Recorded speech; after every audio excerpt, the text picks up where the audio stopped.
Assalamualaikum warahmatullahi wabarakatuh.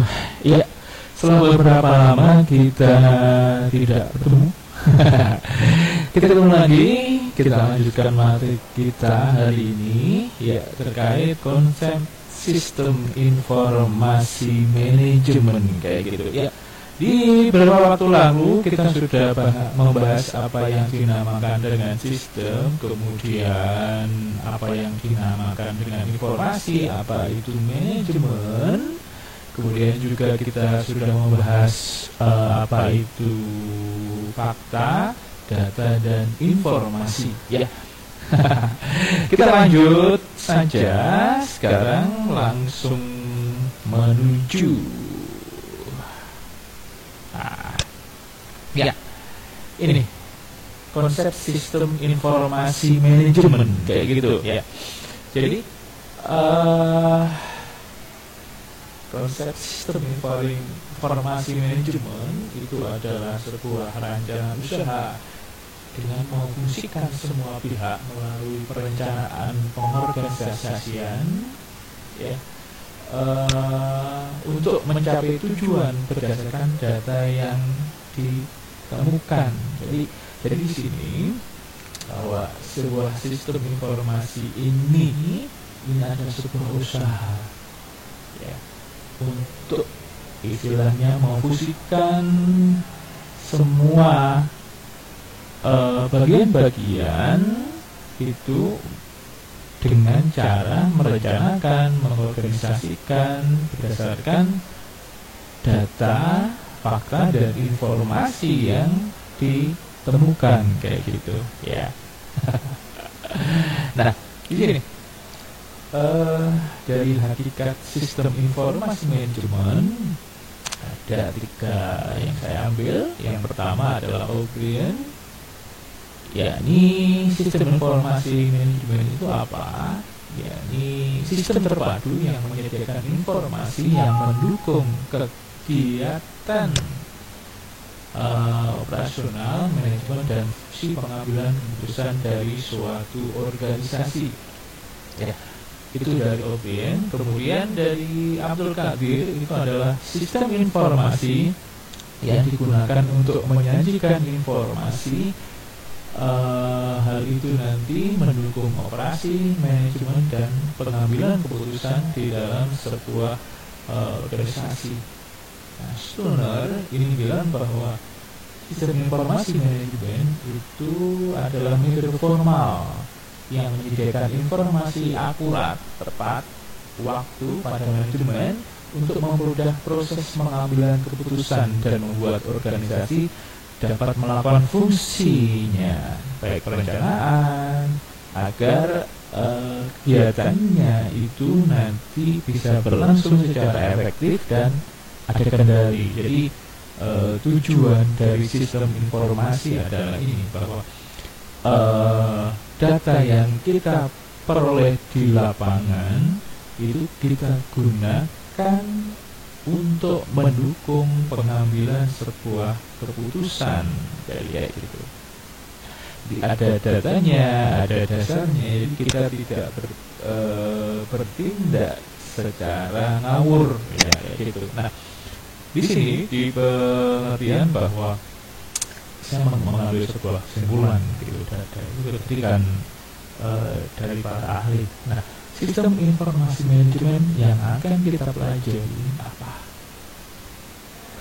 Ya, jadi di sini saya berikan bahwa sistem informasi manajemen itu adalah suatu sistem yang dirancang untuk menyediakan informasi guna mendukung pengambilan keputusan pada kegiatan manajemen dalam suatu organisasi. Jadi dengan adanya ini bahwa kerja kita lebih terarah di situ. Ini nanti akan kita bahas di bab selanjutnya ya. Jadi dengan menggunakan sistem informasi manajemen itu akan mempermudah kita dalam melangkah. Karena sudah ada tujuan yang pasti kayak gitu. Nah, tujuan SIM di sini. Ya, tujuan SIM. Misalnya, sini saya ambil beberapa contoh gitu ya. Di tujuan dari sistem informasi manajemen, ya ini menjadikan informasi yang dipergunakan dalam perhitungan harga pokok jasa, produk dan tujuan lain yang diinginkan manajemen. Jadi misalnya saja bahwa kita umpamakan bahwa kita mempunyai sebuah toko. Dengan adanya SIM, maka mempermudah kita untuk mendapat informasi atau istilahnya mendapat data. Data yang kita perlukan misalnya untuk belanja sebuah barang. Nah, kurang sebenarnya di dalam etalase atau istilahnya di dalam toko itu barangnya itu masih 5. Nah, berarti ini harus kita beli lagi misalnya. Tahunya dari mana? Dari SIM ini, sistem informasi manajemen. Jadi kalau kita lihat di toko-toko modern ini bisa mudah. Artinya yang terjual berapa, kemudian yang kita masih punya stok berapa itu jelas gitu ya. Stok berapa itu jelas. Nah, berikutnya adalah tujuannya juga untuk menjadikan informasi yang dipergunakan dalam perencanaan, pengendalian, pengelolaan dan perbaikan berkelanjutan. Jadi di sini kalau kita contohkan nanti adalah sebuah toko kecil tapi yang modern. Nah, bisa kita menjual beberapa produk, ya bahwa produk itu akan mau habis. Nah, di sini nanti kita bisa membeli. Kemudian dari sistem ini nanti misal kita mengetahui barang apa saja yang laku dan tidak laku. Nah, kita bisa membuat perencanaan. Kita bisa membeli misalnya. Itu kalau barangnya habis. Nah, bagaimana kalau barangnya tidak habis? Nah, itu saat sebelum istilahnya menjelang, kita lihat juga di dalam itu kan ada sebuah produk misalnya ada kadaluarsa begitu. Nah, pada posisi ini kita lihat bahwa 1 atau 2 bulan sebelum kadaluarsa kita bisa mengadakan sebuah promo. Misalnya beli 5 dapat bonus 1. Nah, ini kan tidak merugikan. Kenapa? Kalau kita biarkan maka barang ini akan kadaluarsa. Nah, tetapi kalau kalau kita jual maka tidak. Nah, dengan ini adalah sebuah contoh bahwa ada perencanaan, kemudian ada evaluasi, dan kita juga mengambil sebuah keputusan jika sebuah barang itu tidak laku. Nah, tujuannya yang lain lagi adalah SIM itu adalah untuk meningkatkan atau istilahnya untuk menjadikan informasi untuk mengambil sebuah keputusan. Jadi kayak gitu. Nah, itu tujuannya. Kemudian O'Brien ini pada tahun 2010 bahwa SIM itu adalah kombinasi yang teratur antara people, hardware, software, dan communication network dan data resource yang mengumpulkan, mengubah dan menunjukkan informasi dalam sebuah organisasi. Jadi kita sini sudah jelas bahwa SIM itu adalah kombinasi antara orang, antara orang kita seperti manusia, kita dibantu oleh adanya hardware. Hardware itu bisa komputer yang kita gunakan, kemudian software. Software itu ada program khusus yang digunakan untuk itu. Kemudian communication network. Communication network ini berarti adalah komunikasi orang-orang yang bekerja di situ. Misal kita ada bagian pemasaran, kemudian bagian persediaan, bagian personalia. Nah, itu bisa dihubungkan melalui sebuah sistem gitu ya. setelah itu masing-masing PH, masing-masing dari kumpulan sistem itu mengolah sebuah data, mengumpulkan data, kemudian mengubah dan menyebarkan sebuah informasi. Ini ada beberapa contoh yang bisa kita ini. Nah, SIM, kumpulan sistem informasi, ada sistem informasi manajemen akuntansi, pemasaran, persediaan, personalia, distribusi, pembelian, kekayaan, analisis kredit, penelitian keuangan, teknik dan lain sebagainya. Jadi tidak mengharuskan kita untuk bertemu secara face to face, tapi dengan adanya sistem ini masing-masing bekerja sendiri-sendiri, kemudian hal itu terkumpul di dalam sebuah sistem, dan ini akan mempermudahkan kinerja. Setelah itu juga akan mempermudah pengawasan kayak gitu. Nah, ya ini bisa dipahami ya maksud dengan adanya SIM gitu, bahwa SIM ini menurut Obin adalah istilahnya hubungan antara orang, kemudian hardware, software, communication network, dan juga tadi data resource ya. Dan hal itu bisa bermanfaat bagi organisasi, misalnya lembaga dan lain sebagainya gitu. Nah, kita ada tingkatan manajemen, bahwa di dalam tingkatan manajemen itu ada tiga. Ada top level management, ini adalah tingkat yang paling atas.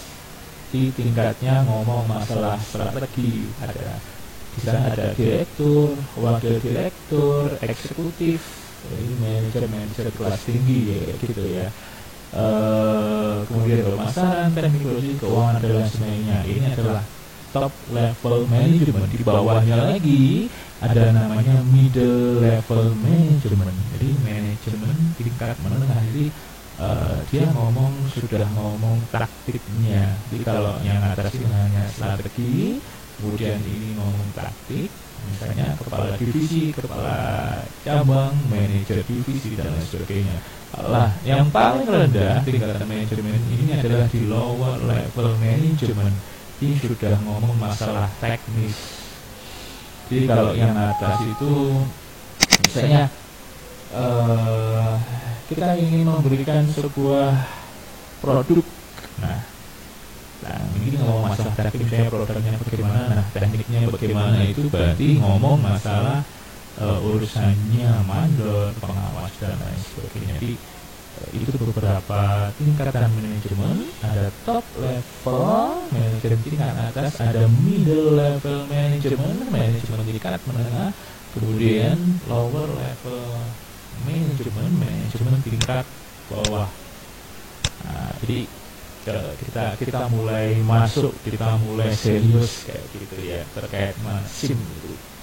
Nah, ruang lingkupnya apa? Bahwa di sini ruang lingkup SIM itu dari awal pembuatan yang merupakan garis batas lingkup kerja sistem tersebut, sehingga sistem informasi yang dimaksud tidak bersinggungan dengan informasi yang lainnya.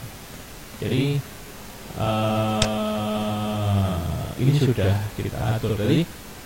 Ada kumpulan informasi yang bagian ini ada contohkan, kita contohkan misalnya bagian pemasaran, bagian persediaan, kemudian bagian distribusi, bagian pembelian, itu